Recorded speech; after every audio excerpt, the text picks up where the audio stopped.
இந்த new year அப்படிங்கிற கான்செப்ட்ஸ்ல வந்து நம்ம ஓவராலா ஏற்றுக்கொள்ளப்பட்ட ஒரு நியூ இயர் தான் இந்த ஜனவரி 1 இப்போ இந்த காலகட்டத்தில். ஆனா இதுவே நீங்க பாத்தீங்கன்னு சொன்னா பைபிளோட நியூ இயருக்கும் இதுக்கும் சம்பந்தப்படாது. நமக்கு பைபிள்லயே 2 நியூ இயர் இருக்கு. ஒண்ணு வந்து ஆதாம்ல இருந்து படைக்கப்பட்டதான ஒரு வரலாறு கணக்கு ஒண்ணு வச்சிருக்காங்க, யூதர்கள் வச்சிருக்காங்க. அது சிவிலியன் கேலண்டர் அந்த மாதிரி சொல்லுவாங்க. இஸ்ரவேலர்கள் விடுதலை ஆனாங்க இல்லையா, அதுல இருந்து ஒரு கேலண்டர் இருக்கும். நீங்க அதை பாத்தீங்கன்னு சொன்னா ஆபிப் மாசம் 1ஆம் தேதி இது உனக்கு வருஷத்தின் 1ஆம் நாளாக இருக்க கடவுள் யாத்ராகமத்துல சொல்லுவாரு. அது ஒரு கேலண்டர் இருக்கு. அதுக்கு பேரு வந்து ரிலீஜியஸ் கேலண்டர் அப்படின்னு பேரு. ஓகே. இது இல்லாம பைபிள்ல இன்னொரு கேலண்டர் இருக்கு. அது என்னன்னு கேட்டீங்கன்னு சொன்னா நோவா ஜலப்பிரளயம் முடியுது இல்லையா, நீங்க அந்த வருஷத்தை நல்லா வாசிச்சு பாருங்களேன். நோவாவுக்கு 61வது வருஷம் வயசு, 1ஆம் மாசம் 1ஆம் தேதின்னு இருக்கும்.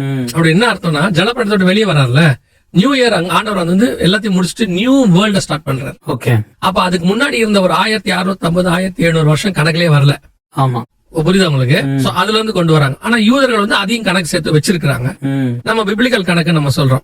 இப்போ அதே மாதிரி இஸ்ரவேலர்களும் நியூ கணக்கு வச்சிருக்காங்க. எகிப்துல இருந்து விடுதலை ஆனதுல இருந்து.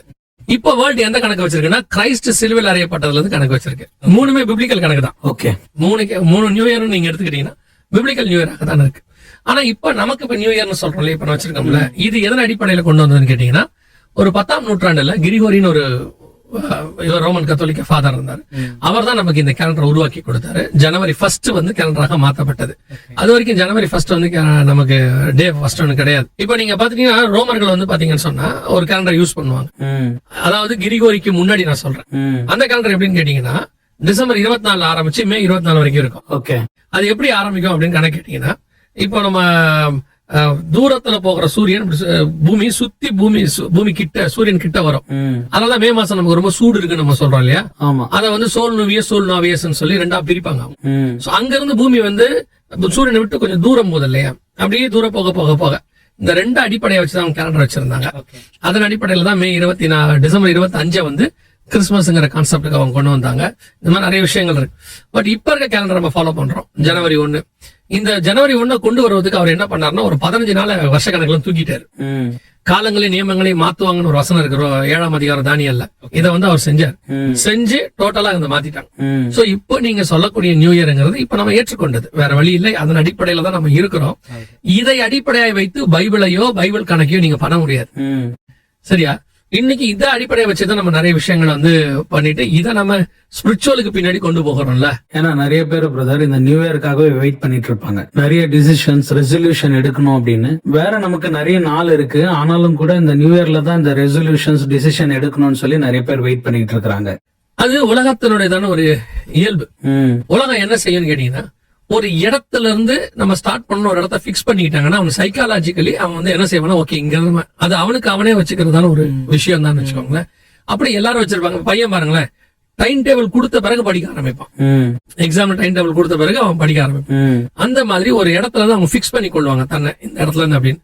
அப்படி உலக மக்கள் எல்லாருக்குமே ஒரு பாசிட்டிவான ஒரு காரியத்தை சொல்லணுன்றதுக்கு தான் இந்த நியூ இயர் பிக்ஸ் பண்றாங்க. இந்த நியூ இயர் அன்னைக்கு பாருங்களேன், அவங்க வந்துட்டு ஒரு ரெசல்யூஷன் எடுப்பாங்க. நியூ இயர் அன்னைக்கு ஒரு விஷயத்த ஸ்டார்ட் பண்ணுவாங்க. நியூ இயர் அன்னைக்கு ஒரு சிலர் இருக்காங்க, நியூ இயர் அன்னைக்கு தான் கார் வாங்குவாங்க. ஆமா, புது அன்னைக்கு கார் வாங்க. இது வந்து அவங்க இதா வச்சிருக்காங்க. இப்ப நீங்க ஆண்டவருக்குள்ள வந்துட்டீங்க, உங்களுக்கு இன்னும் அந்த தாட்டு போயிடணும். அதை ஏன்னா உங்க முதல்ல நம்ம நியூ இயருக்கு இதுக்கு சம்பந்தம் இல்லை, வழியில நம்ம இதை ஃபாலோ பண்றோம். அது நமக்கு விசேஷம் கிடையாது, ஸ்பெஷல் கிடையாது. நமக்கு எல்லா நாளுமே நியூ இயர் தான். ஆமா, சரியா? எல்லா நாளுமே நமக்கு விசேஷம் தான். அந்த ஒரு நாள்ல தான் அப்படிங்கறது வந்து நீங்க என்ன ஆகுறீங்கன்னா, உலகத்தாரோட கூட சேர்ந்து நீங்க சந்தோஷப்பட விரும்புறீங்க. அந்த நாளை கொண்டாடணும், பலகாரம் சாப்பிடணும், பிரியாணி கொண்டணும், இதெல்லாம் செய்றீங்க. அதனால உங்களுக்கு ஒரு பிரயோஜனம் இருக்க போகிறது இல்ல. அந்த உலகத்தார் வந்து தங்களுக்கு வந்து ஒரு விஷயத்தை வச்சுக்கிறாங்க. நீங்க பாவ மன்னிப்பு அடையறீங்க, ரட்சிப்பு இந்த நாளதான் அடைவேன் அப்படின்னு சொன்னீங்களா? நீங்க இல்ல. நியூ இயர் அன்னையில இருந்து நான் ரட்சிக்க போறேன்னு சொன்னீங்களா? இல்ல. சோ இப்போ உலகத்தார் வந்து என்ன செய்யறாங்கன்னா, அது ஒரு ரெசல்யூஷன் வச்சிருக்காங்க. உங்களுக்கு எனக்கும் அப்படி இல்ல. இப்ப ரட்சிக்கப்பட்ட அன்னைக்கு நான் இன்னைக்குதான் ரட்சிக்கப்படுவேன், இன்னில இருந்து ரட்சிக்கப்பட போறேன்னு சொல்ல போறீங்களா? நீங்க இல்ல. இல்ல. நீங்க ரட்சிக்கப்பட்ட அன்னையே உங்க லைஃப் ஃபர்ஸ்ட் டே, அதான் பர்த்டே, born again இல்லையா? பைபிளும் அப்படிதான் சொல்லுது, இன்றைக்கு ரட்சிப்பு, இதே ரட்சணை தினம். ஆனா நம்ம அதை வந்து நியூ இயரா கொண்டாடுறது இல்ல. ஆமா, நிறைய பேர் அவங்க பேப்டிசம் டேட்டே மறந்துருப்பாங்க, என்னைக்கு ரட்சிக்கப்பட்டாங்கன்றது ஒரு சில ஞாபகமே இருக்காது. ஆமா. சோ நாம வந்துட்டு இந்த நியூ இயரை உலகத்தோட சேர்ந்து உலகமே சந்தோஷப்படுது. ஆனா நீங்க நல்லா கவனிச்சு பாருங்க, இந்த உலகம் சந்தோஷப்படுற நியூ இயர் ஸ்பிரிச்சுவலா இருக்கா கமர்ஷியலா இருக்கான்னு பாருங்க. கமர்ஷியலா தான் இருக்கு. அன்னைக்குதான் அதிகமான மதுபானம் விக்குது, அன்னைக்குதான் உலக பிரகாரமான களியாட்டம் இருக்கு, டான்ஸ் இருக்கு. அன்னைக்குதான் மனுஷன் வந்து என்னமோ அந்த நியூ இயரை வந்து அவன் எவ்வளவு கூட வெறி கொண்ட ஸ்டார்ட் பண்ணுவான், அப்படி வெறி கொண்டு ஸ்டார்ட் பண்றான்.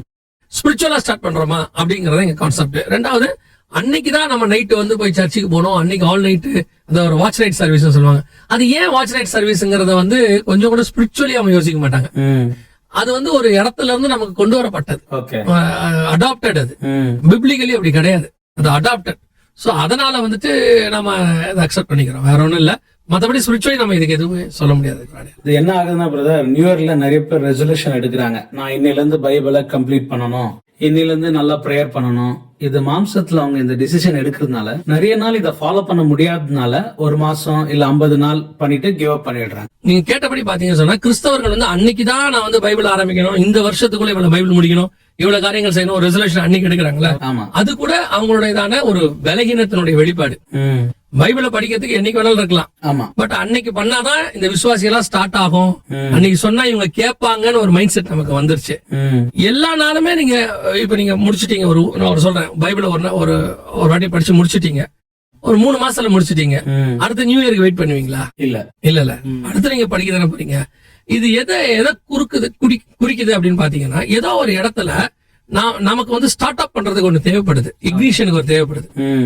அந்த இக்னிஷனுக்கு அந்த டேவை வந்து அவங்க யூஸ் பண்ணிக்கிறாங்க. பட் நீங்க எந்த நாள் வேணாலும் என்ன செய்யலாம், படிக்கலாம், டிசிஷன் எடுக்கலாம். எல்லா நாளும் டிசிஷன் எடுக்கிறவங்க தான் இருக்கணும். இத ஒரு டேக்காக நம்ம வெயிட் பண்ண வேண்டிய அவசியமே கிடையாது. அதை வந்து அதான் திருப்பி நான் சொல்றேன், சைக்காலஜிக்கலா அவங்க பாதிக்கப்பட்டாங்க. என்ன கேட்டவங்களே அவங்க அதுல பிக்ஸ் ஆயிட்டாங்க. அந்த நாள் வந்து இப்படி இருக்கும், அது இருக்கும், இன்னில இருந்து ஸ்டார்ட் பண்ணா அதை கரெக்டா செய்யும். எத்தனை பேர் அன்னில இருந்து எக்ஸசைஸ் பண்றேன்னு ஆரம்பிச்சிருப்பாங்க, வாக்கிங் போறேன்னு ஆரம்பிக்கிறாங்க. எத்தனை பேர் செய்யறாங்க? இல்ல. அந்த மாதிரிதான் இதுவும். நம்ம எப்போ வேணாலும் பைபிள் ஆரம்பிக்கலாம், 1ஆம் தேதி வரைக்கும் வெயிட் பண்ண வேண்டிய அவசியமே கிடையாது. பிரதர், இன்னொரு क्वेश्चन என்னன்னா, இந்த ப்ராமிஸ் நியூ இயர் 1ஆம் தேதி வந்த உடனே எல்லார் மனசுல என்னன்னா, ஆண்டவர் எனக்கு என்ன வாக்குத்தத்தம் கொடுக்கிறாரு, கார்டுல என்ன வசனம் வருது, 365 நாளும் கூட அந்த ஒரு வாக்குத்தத்தத்துக்காக வெயிட் பண்றாங்க. இன்னொரு பக்கம் என்ன நடக்குதுன்னா, வாக்குத்தத்தை எடுத்தோம்னா ரொம்ப சந்தோஷப்படுறாங்க. ஆனா அந்த சந்தோஷம் வந்து அடுத்த நியூ இயர் வரைக்கும் நீடிக்கிறது இல்ல. சோ அந்த ப்ராமிஸ் குறித்து நீங்க என்ன சொல்றீங்க? எனக்கு இந்த வாக்கு தத்தத்தை 1ஆம் தேதி கொடுக்கறதுல எந்த இதுவும் கிடையாது எனக்கு. இப்போ ஒரு உதாரணத்துக்கு நான் சொல்றேன், சில நேரத்துல நாம செய்யறத கர்த்தர் யூஸ் பண்ணிக்கிறாரு தெரியுமா? இப்போ கோலியாத்தோட சண்டை போடணும்னா நீங்க எப்படி போடணும்? கத்தியோட தான் போடணும். பட் எங்கிட்ட கூழாங்கல் தான் இருக்கு, நான் அதை யூஸ் பண்ணிக்கிறேன். கர்த்தர் என்ன செய்யறாரு, ஓகே அவனுக்கு கூழாங்கல் தான் இருக்கு, யூஸ் பண்ணிட்டோம் அவன் அளவுல. அதே மாதிரிதான் அந்த விசுவாசிகளுடைய ஸ்டாண்டர்ட் அளவு இருக்கு. நீங்க நல்லா ஸ்பிரிச்சுவலி வந்துட்டீங்கன்னா 1ஆம் தேதி வாக்குத்தத்தம் தேவையில்லை உங்களுக்கு. ஏன்னா 365 நாளும் வாக்குத்தத்தம் இருக்கு. எல்லா நாளும் எல்லா வாக்குத்தத்தமும் இருக்கு. ஆபத்து காலத்தில் 1ஆம் தேதி என்னை நோக்கி கூப்பிடுன்னு சொல்லல, நான் உனக்கு மறு உத்தரவு அருளுவேன்னு சொல்லல. ஆபத்து காலத்தில் என்னை நோக்கி கூப்பிடு, எல்லா சூழ்நிலையும் கூப்பிடு, நான் உனக்கு மறு உத்தரவு அருளுவேன். இப்போ கர்த்தருடைய வாக்குத்தத்தம், இப்போ வந்து இவருக்கு ஆபிரகாமுக்கு நீ கானானுக்கு போனது எந்த நியூ இயர்ல சொன்னாரு? இல்ல மெல்கிசேதேக்கு கொண்டு வந்து அப்பம் ரசமும் எந்த நியூ இயர்ல கொடுத்தாரு? இல்லையா? இதுல எந்த நியூ இயருக்கு அன்னைக்கு ரிசல்ட் யாருமே வெயிட் பண்ணல. இதுவும் அப்படித்தான். அன்னைக்காவது இந்த வாக்குத்தத்தை சொல்லும் போது அவங்களுக்கு வந்து ஒரு எந்த உருவாகுது, இந்த வருஷத்துல கர்த்தர் இப்படி ஆசீர்வதிப்பார். நான் சொல்றேன், எல்லா நாளும் ஆசீர்வதிப்பார். எனக்கெல்லாம் தேவைக்கு எப்போ அப்பப்பெல்லாம் ஆண்டவர் பேசுவார். அதுதான் நம்ம ஆண்டவர். கர்த்தரை இவ்வளவு சமயமாய் பெற்ற வேற ஜனம் எது? அப்படி இருக்கும்போது இவங்க வருஷத்துக்கு ஒரு தடவை தான் கர்த்தர் என் கூட பேசுறாரு, வாக்குத்தத்தம் பண்றாரு, அதுவும் வருஷம் பண்றாரு அப்படிலாம் நினைக்கிறாங்க. நீங்க எசேக்கியேல் புத்தகத்தை எடுத்து பாருங்க, 6ஆம் தேதி 6ஆம் மாசம் 5ஆம் தேதி கர்த்தர் பேசினார் அப்படின்னு சொல்லி இருக்கோம். அவரோட அர்த்தம் என்ன அப்படின்னு கேட்டீங்கன்னா, கர்த்தர் வந்து அவங்களோட என்ன செய்யறாரு, இந்த டே கணக்கெல்லாம் இல்ல, 6ஆம் வருஷம் 6ஆம் மாசம் 5ஆம் தேதி. இது என்ன நியூ இயர்ல வருது? இல்ல, ஒண்ணுமே இல்ல இல்லையா? இப்போ ஜலப்பிரளயம் பாருங்க, 2ஆம் மாசம் 17ஆம் தேதி ஆகி அந்நாளில, இது எந்த நியூ இயர்க்குள்ள வருது? இல்ல இல்லையா?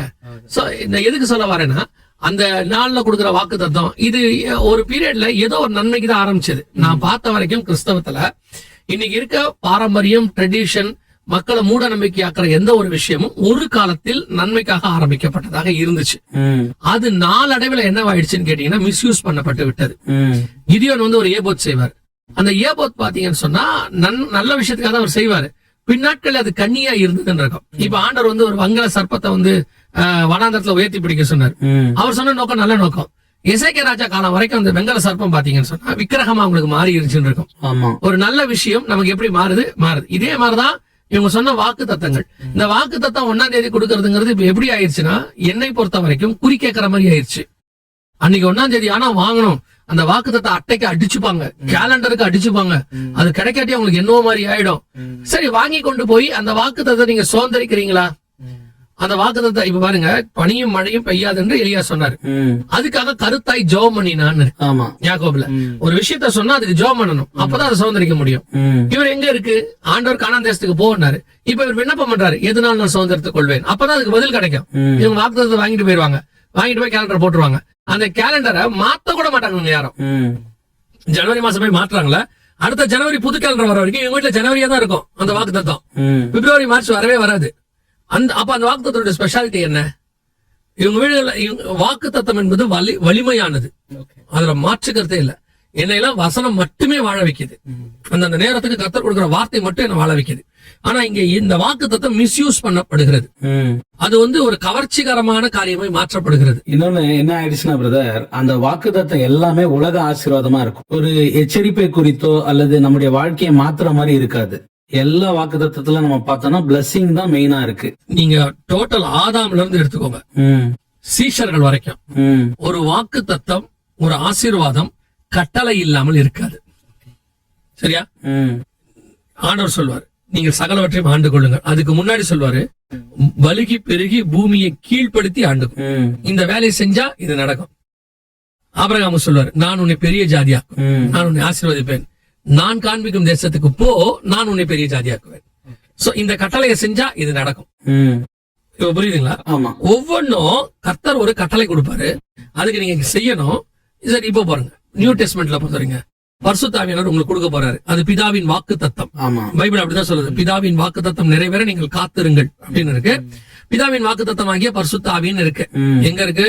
கலாத்தியர்ல இருக்கு. ஆனா இந்த பிதாவின் வாக்கு தத்தத்தை நீங்க பெறணும்னா இயேசு சொல்ற வார்த்தை என்ன, நீங்கள் போய் எருசலேமிலே காத்திருங்கள். எம்மாவூருக்கு 2 டிசிஷன் போறான். போனோடனே இயேசு எம்மாவூருக்கு போய் அவங்களை திருப்பி யூட்டன் போட்டு அனுப்புறாரு, நீங்க திருப்பி எருசலேமுக்கு போங்க அப்படின்னு சொல்றாரு. ஏன்னா அங்க இருந்தாதான் இந்த வாக்கு தத்தம் உனக்கு நிறைவேறும். இப்போ ஈசாக்க, நான் காண்பிக்கும் மலையில் ஒன்றில் போய் அவனை அவனை பலியிடு. அப்ப என்ன அர்த்தம், இங்கேயே உன் பையனை கொடுன்னு நான் குறிக்கிற இடம், அதான் கட்டளை. ஒரு கட்டளைக்கு நீங்கள் கீழ்ப்படிந்தால் ஒரு வாக்கு தத்தம் நிறைவேறும். இன்னைக்கு வாக்கு தத்தம் என்பது கட்டளையே கிடையாது. இன்னும் சொல்ல போனா சில வாக்கு தத்தங்களை கிள்ளி நடுவுல இருந்து எடுத்துக்கிறாங்க, முன்னாடி விட்டுறாங்க, பின்னாடி விட்டுறாங்க. இப்போ எல்லார் வீட்டிலயும் இருக்கும், நானே உன் பரிகாரியாகிய கர்த்தர் அப்படின்னு இருக்கும். அந்த வசனத்தை நல்லா வாசிச்சு பாருங்க. என் வார்த்தைக்கு நீங்கள் கீழ்ப்படிந்து என் சொல்படி நீங்கள் நடந்தால் எகிப்தின் மேல் வந்த வாதை ஒன்றையும் உங்கள் மேல் வர பண்ணேன், நானே உன் பரிகாரியாக கர்த்தர். நீ கற்பனைகள் ஏமங்களையும் கை கொண்டு எனக்கு கீழ்ப்படிச்சு நடந்தீங்கன்னா இந்த வாதம் உங்க மேல வராது, நானே உன் பரிகாரியாக கர்த்தர். இப்ப இவங்க கீழ்ப்படிதல், கை கொள்ளுதல் எல்லாத்தையும் விட்டாங்க, நானே உன் பரிகாரியாக கர்த்தர். இப்ப நானே உன் சொல்றவங்க வீட்டுல வியாதி இருக்குதா இல்லையா? இருக்கு. ஆனா அதை கை கொள்றவங்க வீட்டுல வியாதி இருக்காது. இதுதான், இவ்வளவுதான் விஷயமே. அப்போ 1ஆம் தேதி வாக்கு தத்தம் என்பது கட்டளையோடு கூட. இந்த வருஷம் கர்த்தர் உங்களை ஆசீர்வதிப்பா, நீங்க சொல்றது நல்ல வார்த்தை. நீங்க அவங்களுக்கு ஒரு நல்ல வார்த்தையை சொல்லி ஒரு ஆசீர்வாதமா 1ஆம் தேதி அனுப்புறீங்கன்னு வச்சுக்கோங்க. இந்த வாக்குத்தத்தை சுதந்திரிக்க அவன் என்ன பண்ணணும்ங்கறத சொல்லணும். ஏன்னா வசனம் கூட என்ன சொல்லுதுன்னா, கிரியை இல்லாத விசுவாசம் செத்ததுன்னு. கிரியை இல்லாத விசுவாசம் செத்தது, கரெக்ட். அப்படி இருக்கும்போது அவங்க என்ன செய்யணுங்கிறத சொல்லணும்ல. ஆமா, ஞானசானம் எடுத்து பழைய மனுஷன் மரித்து புது மனுஷன் வந்தாதான் நீங்க சீஷராகி சுதந்திரிக்க முடியும். அப்ப ஞானசானம் எடுக்கணுங்கிறத பத்தி பேசணும்ல. ஆமா. அப்ப இந்த கிரியை இல்லாமல் நீங்க சொல்றது எல்லாம் என்ன இருக்கு, உன்னை இந்த வருஷம் பலிகி பெருக பண்ணும். பலிகி பெருக பண்ணுவார். எப்படி பலிகி பெருக பண்ணுவார்? வசனம் சொல்லுது, ஈசாக்கு கர்த்தர் சொல்படி அந்த பஞ்சத்தின் தேசத்துல இருந்தான், கர்த்தர் சொல்படி விதை விதைத்தான், கர்த்தர் அவனை ஆசீர்வதித்து. அப்ப அந்த தேசத்துல அவன் இருக்கணும், பஞ்சம் இருக்கும், கீழ்படியணும், விசுவாசத்தோட இருக்கணும், இந்த வாக்குத்தத்தம் சுதந்திரிக்கும். இப்ப நாம இந்த வாக்கு தத்தங்களுக்கு பின்னாடி எப்படி ஆயிட்டோம்னா, இயேசுவை ஏற்றுக்கொள்றதுக்கு முன்னாடி நம்ம இந்த நல்ல வார்த்தைக்காக யாரையாவது போய் பார்ப்போம், கிளிய போய் பார்ப்போம், கிளியில இருந்து கம்ப்யூட்டர் வரைக்கும் இருக்கு, எல்லாரையும் போய் பார்ப்போம். இந்த வாரம் ஏதாவது ஒரு நல்ல வார்த்தை கிடைக்காது. அதே இடத்துக்கு இப்ப சர்ச்சை கொண்டு நிறுத்திட்டாங்க இவங்க. அதுவும் 1ஆம் தேதியை கொண்டு நிறுத்திட்டாங்க. 1ஆம் தேதி என்ன வாக்கு தத்தம், இந்த அட்டை என்ன. இன்னும் சொல்ல போனா இந்த 1ஆம் தேதி வாக்கு தத்தம் கொடுக்குறாங்கல்ல நைட்ல, அது எத்தனை மணிக்கு கொடுப்பாங்க தெரியுமா? 12 மணிக்கு மேல. 1 மணிக்கு மேலதான் கொடுப்பாங்க. 12 மணிக்கு இந்த இதெல்லாம் முடிஞ்சிட்டு 1 மணிக்கு கிட்ட தான் அந்த வாக்கு தத்தம் கொடுப்பாங்க. பாதி பேர் தூங்குவான், பாதி பேருக்கு அந்த வாக்கு தத்தமே கேட்காது. முடியும் போது வாக்கு தத்தம் வாங்கிட்டு போய் எத்தனை பேர் எனக்கு தெரிஞ்சு நைட்டு வீட்டுக்கு போகும்போது இன்னைக்கு என்ன வாக்கு தத்தம் கொடுத்தாருன்னு கேட்டவங்களா இருக்காங்க. சோ இவங்களை பொறுத்த வரைக்கும் இந்த வாக்கு தத்தம் என்பது ஏதோ ஒரு அட்ராக்டிவ், கவர்ச்சிகரமானது. அதை வச்சுக்கிட்டா போதும், ஆண்டவர் நம்மளை ஆசீர்வதிப்பார். கர்த்தரை பொறுத்த வரைக்கும் மலையை பார்த்து பெயர்ந்து போன்னு சொன்னாதான் அது போகும் இல்லையா? மலைகிட்ட போய் நின்னுட்டே தான் போகாது, பெயர்ந்து போன்னு சொல்லணும். அந்த வார்த்தையை நீங்க சொல்லணும்ல, சொல்லாம எப்படி போகும்? சோ உங்ககிட்ட ஒரு கிரியை எதிர்பார்ப்பார், அதை செஞ்சீங்கன்னா இது நடக்கும். எல்லா வாக்கு தத்தமும் நமக்கு தான், அதை மாற்றுக்கிறதே கிடையாது. ஆனா ஒவ்வொரு வாக்கு தத்தத்தையும் நீங்க சுதந்திரிக்கிறதுக்கு முன்னாடி உங்களுக்கு ஒரு கட்டளை இருக்கும், அதை செஞ்சீங்கன்னா அதை செய்யணும். ஓகே பிரதர், ரொம்ப அழகா சொன்னீங்க. இன்னொன்னு, இந்த 2026 எல்லாருமே ஒவ்வொரு விதமான ஒப்பீனியன்ஸ் சொல்றாங்க. இந்த வருஷம் ஆசீர்வாதமா இருக்கும், தேசத்துல இப்படி இருக்கும். நீங்க as a Bible teacher end times குறித்து பேசுறதுனால இந்த 2026ல நாங்க என்ன எக்ஸ்பெக்ட் பண்ணணும்? எல்லாருக்குள்ளயும் ஒவ்வொரு ஒப்பீனியன்ஸ் இருக்கிறதுனால நீங்க 2026 எப்படி இருக்கும்னு சொல்றீங்க? இல்ல, நான் வந்து வருஷ தீர்க்க தரிசனங்கள் சொல்றதுல வந்து எனக்கு அவ்வளவு உடன்பாடு இல்ல. ஓகே, சரியா? என்னன்னா அந்த வருஷத்துல ஒண்ணு நடக்கும்னா அந்த வருஷத்துல நடக்கிற விஷயத்த கர்த்தர் வந்து எப்படி சொல்லுவாருன்னு எனக்கு பைபிள் சொல்லி கொடுத்திருக்கு. சரிங்களா? பைபிள் எனக்கு சொல்லி கொடுத்திருக்கு கர்த்தர் எப்படி சொல்லுவாருன்னு. இன்னைக்கு சொல்றவங்க 1ஆம் தேதி சொல்ற தீர்க்க தரிசனங்களில் பெரும்பான்மையானவர்கள் பைபிள் சொல்ற மெத்தட்ல இல்ல. பைபிள் சொல்ற மெத்தட்ல ஒருத்தன் ஊழியம் பண்ணானா அது ஊழியம். ஓகே, பைபிள் சொல்ற மெத்தட்ல ஊழியம் பண்ணல, ஆனா ஊழியம் பண்றானா எப்படி ஏற்றுக்கொள்ள முடியும்? ஆமா இல்லையா? அதே மாதிரிதான் இப்ப இவங்க சொல்லக்கூடியதான ஜனங்களுக்கு இந்த வருஷம் இப்படி நடக்கும் அப்படின்னு சொல்லக்கூடியதுல அதுல பெரும்பான்மையானவைகள் கர்த்தர் சொல்றது இல்ல. என்னை பொறுத்தவரை கர்த்தர் இப்படித்தான் சொல்லுவாருன்னு டோட்டல் பைபிள்ல இருக்கு. எல்லா காலகட்டத்திலும் நோவா கிட்ட ஆரம்பிச்சிருக்காரு, ஏனோக்கு கிட்ட ஆரம்பிச்சிருக்காரு. அங்க ஆரம்பிச்ச தேவன் வெளிப்படுத்துற விசேஷம் வரைக்கும் நமக்கு சொல்லியிருக்கிறார். அப்படி சொல்லும் போது இவங்க சொல்லக்கூடிய எந்த பேட்டர்ன்லயும் அது இல்ல. இந்த வருஷம் என்ன நடக்கும், அடுத்த வருஷம் எப்படி இருக்கும் அப்படிங்கறத இந்த மாதிரி ஒரு ஒரு கோடா வச்சுக்கிட்டு பேசுறாங்கல்ல, எனக்கு அதுல உடன்பாடு இல்ல. இப்போ ஒரு சின்ன உதாரணம், சைனாவில் பூகம்பம் வரும் இங்க சொல்றாங்க. எதுக்கு சைனால பூகம்பம் வரத ஏன் இங்க சொல்லணும்? சைனால பூகம்பம் வரும்னு எங்க சொல்லணும்? சைனாலதான். சைனா அங்கதானே வரப்போகுது. அப்ப அந்த ஜனங்களை தானே எச்சரிக்கணும். அப்ப அந்த ஜனங்களை எச்சரிச்சு என்ன பண்ணணும்? அந்த பூகம்பம் வராம தடுக்கிறதுக்கு ஜெபம் பண்ண சொல்லணும். இல்லன்னா அந்த பூகம்பத்தை தப்பிக்கிறதுக்கான வழி அவங்களுக்கு சொல்லி கொடுக்கணும். அதுதானே அந்த தீர்க்க தரிசனத்தினுடைய நோக்கம். கர்த்தர் ஒரு தீர்க்க தரிசனம் ஏன் சொல்றாருன்னா, இது நடக்க போகுதுன்னா நடக்க போதுங்கிறதுக்காக இல்ல, நடக்காம நீங்க பத்திரமா உங்களை பாத்துக்கோங்கன்றதுக்காக தான்.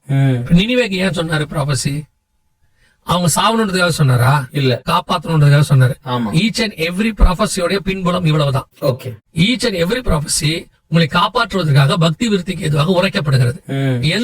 எந்த ப்ராபசியுமே என் சுயலாபத்துக்கு உரைக்கப்படல. பிரதர் சொன்னாரு நடந்துச்சு, பிரதர் சொன்ன மாதிரியே நடந்துச்சுன்றது புக்ல போடுறதுக்கு கர்த்தர் எனக்கு சொல்லவே இல்ல.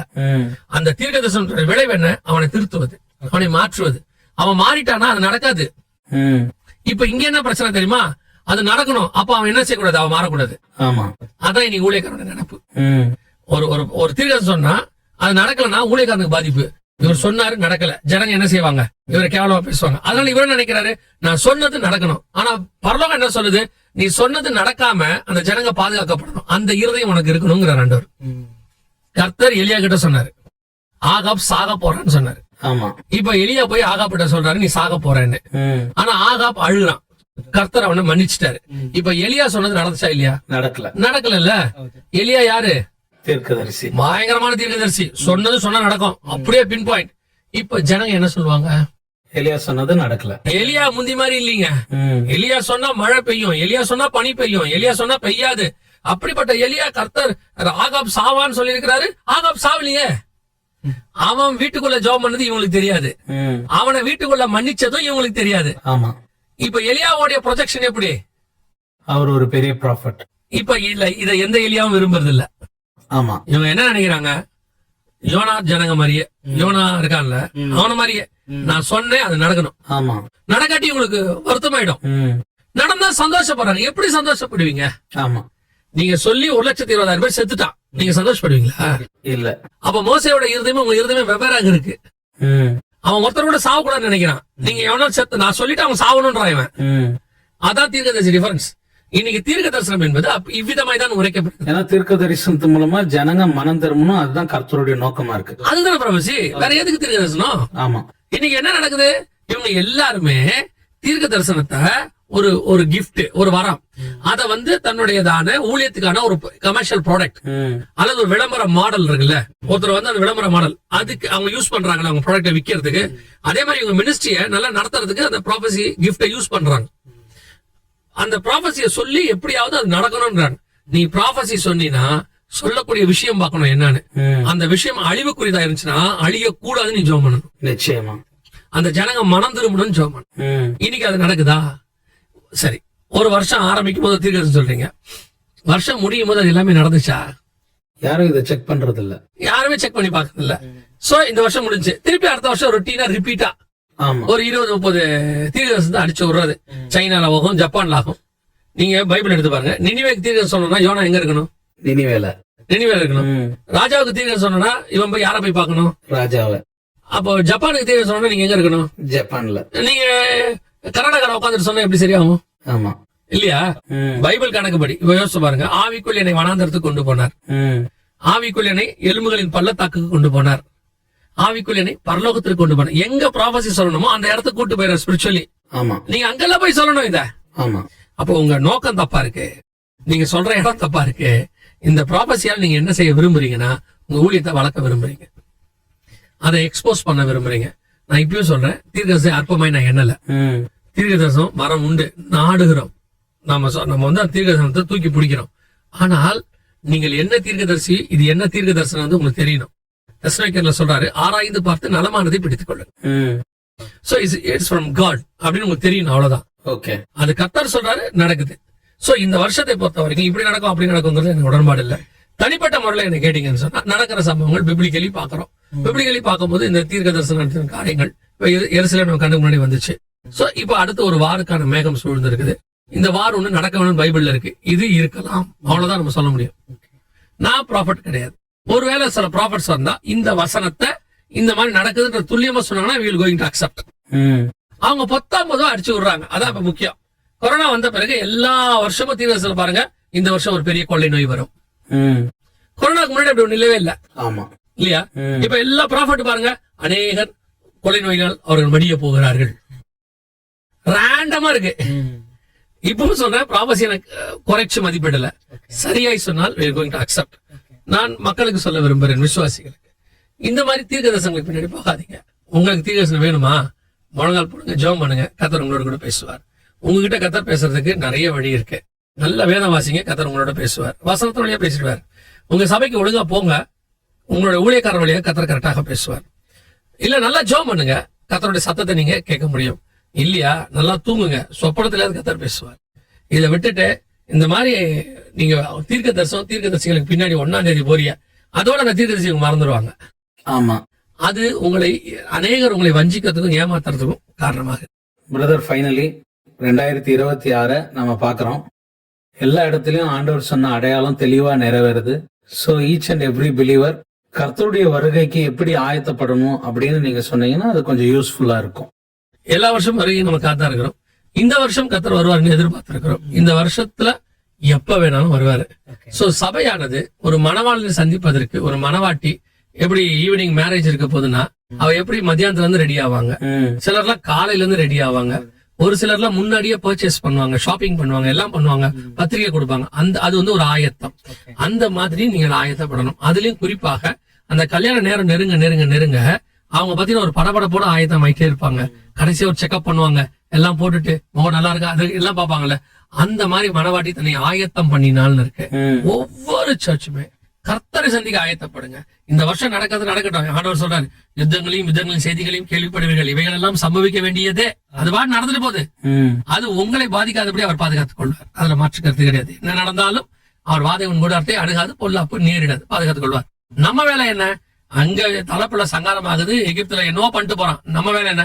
பஸ்கா ஆசாரிக்கணும். நம்ம உட்காந்து கீரையை கொடுக்கணும், நம்ம உட்காந்து தடியை பிடிக்கணும், நம்ம உட்காந்து அந்த பாதரட்சை, அந்த வேலையை நம்ம பண்ணிட்டு போயிட்டே இருந்தோம்னா எல்லா வருஷமும் கர்த்தருடைய தான் வருகை வர வரைக்கும். ரொம்ப சந்தோஷம் பிரதர். தீர்க்க தரிசனம், வாக்கு தத்துவம், இதை குறித்தான